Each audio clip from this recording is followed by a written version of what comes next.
Hello, Waswere here, back with another video, and today we're doing something quite different. We're exploring just how effective leeching can be. The release of Croesus saw a massive influx of people buying and selling leeches, and we'll go into why later in the video, but let's give a little bit of a background and terminology on how this all works. There are two types of leeching. The first one is called 4+1. This means there are 4 people doing the kill for you, and then you as the 5th person does nothing but stay alive. At the end of the kill, they roll all 48 drop piles, 12 per person, onto you with their loot share. You can also pick up 2 to 3 more yourself by doing minor things throughout the kill, like rotting the bosses in the corner, picking up some resources, and etc. One kill of this costs 54 mil. You can get 8 kills per hour, which costs a total of 432 mil, with each seller pocketing 108 mil each. You're free to keep all of the loot for all the kills, but most of the time you're gonna lose money. The second type is called 3+1, and this is the one that I did. It means there are 3 people doing the kill with you, and then you as the 4th person has to do one of the rules. You need to do this up to a certain standard for them to let you 3+1 instead of 4+1. This means good tools, auras, and knowledge of the boss. Same thing where at the end of the kill, they roll all 36 of their drop piles, 12 per person, onto you. Because you did the kill normally, you'll also have your same 12 piles, making the same 48 total as before, but because you're doing one of the seller's job at the same time, kills are 25% cheaper with 40.5 mil per kill, which makes it 324 mil for the hour. I set out to spend max cash and sessions are done in sets of 2 hours, so I decided to do a total of 8 hours, costing me a total of 25.92 mil up front. It was supposed to be 64 kills, but 1 hour they made a couple of mistakes, so they decided to give me a free kill at the end, so we have 65 total. In terms of actually doing it, it's pretty simple, just like any other Croesus kill. Just do my own thing, and then when the boss gets down to below 20k, the sellers go to the corner to get out of loot share range, so everything goes to me. The presumed drop rates for any of the 9 uniques is 1 in 6750, though with the recent drop rate buff that might not be fully true. This means that for any rare drop, it's 1 in 750 per roll, and then for any rare drop on any kill, it's about 1 in 16, so you can expect a rare drop every 2 hours or so. We should know shortly from Jagex what the actual drop rates are, as they told us it was coming in December. That worked out pretty well for me as I picked up a total of 4 rares across the 4 sessions. The first session had a Crypt Bloom top, so I actually made money there. The second session had a drop of Crypt Bloom boots and gloves, still lost money there. And the third session was dry with no rares, which was really disappointing. And finally, the last session had a Croesus Spore Hammer in it. It wasn't a unique on my log, but it still helps pay for part of the hour. So this is why you're all here. Let's figure out what loot I got, how much GP I lost, how much GP I made, and how it all worked out.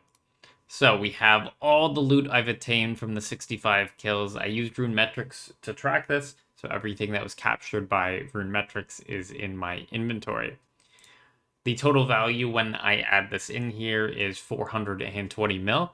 But I have 702 mil in cash. That includes 666 mil for the Crypt Bloom top, and then another 36 mil in actual cash. On top of that, these Crypt Bloom boots and gloves do not sell for 3 mil. They actually sell for a combined about 187 mil, based on me buying them very recently.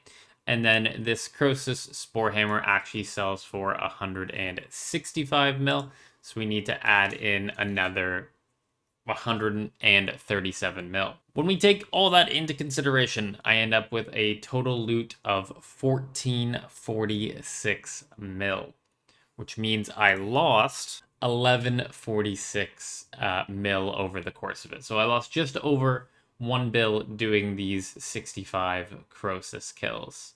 You can see most of the loot, at least commons wise, is pulled by the soul runes, the pages, and then the hydrixes, onyxes, and onyx dust. So this is a pretty small sample, so I'm going to go and do some math and give a little bit of a representation of what you can expect on average based on that assumed drop rate of 1 in 6750.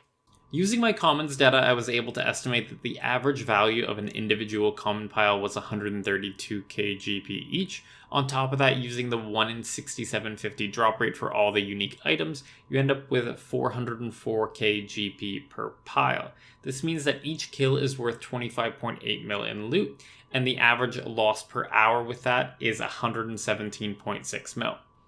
Based on this, we can say that I was a little bit unlucky on my drops, as my loss rate was about 140 mil per hour. So, is this worth it? Objectively, for me it is. Every hour spent at Croesus while leeching is 3 extra hours gained that you can spend at other high-level bosses, making the money back. To understand just why this is objectively worth it, let's use 2 examples. The first is doing Croesus normally for 4 hours. I get a total of 32 kills, which is 384 loot piles total. Taking my average numbers from before, those piles are worth 206 mil on average. However, in scenario B, instead we purchase 1 hour of Croesus 3+1 leeching and get the same 384 loot piles in 1 hour. We're using the same calculation for the value, so that's worth the same 206 mil. But with the leech fee, we're actually down the 117 mil loss. With the 3 saved hours, we instead do Next Angel of Death, get 57 kills, which at 5.1 mil per kill average is 291 mil. Summing everything up, we made a total of 172 mil across the 4 hours. This is 34 mil less than scenario A, so profit-wise a little bit behind, but you're essentially paying 34 mil to get that time to get 57 rolls at a unique at AOD, or in my case a chest, which objectively is just worth it. Basically, as long as you have a high-level boss log still to go, such as AOD, Karapek, Zuck, Telos, or Solak, you're better off just buying some 3+1 kills and using that saved time to make progress on other logs where you make back about 90%, or even if you're lucky, 100% of the money that you lost at Croesus. Now, will I do this going forward? I don't know. It's a tough thing because in my mind 3+1 really isn't big leeching because you're actively still doing the boss and you're just paying people to give you their loot. Also, the fact that this even exists makes it harder to form teams. Anyone who doesn't care about the collection log but really likes Croesus might as well just do the boss selling leeches instead of going on normal runs. You make more money selling leeches, and the only difference to the seller is that your collection log doesn't get items on it. So I think my plan is to try to passively get on Croesus teams when I can, but if it's something that's slowing down getting Golden Reaper due to not being able to camp it, because everyone's selling leeches, I'll probably come back to buying these. I hope you enjoyed the video and an exploration into a part of Runescape that I imagine many people didn't even know existed. There are a couple more bosses, namely Angel of Death and Virago, that I want to make similar videos on. So if you want to see that in the future, make sure to like the video and to drop a subscribe to catch it. But past that, have a good day, and I'll catch you in the next one.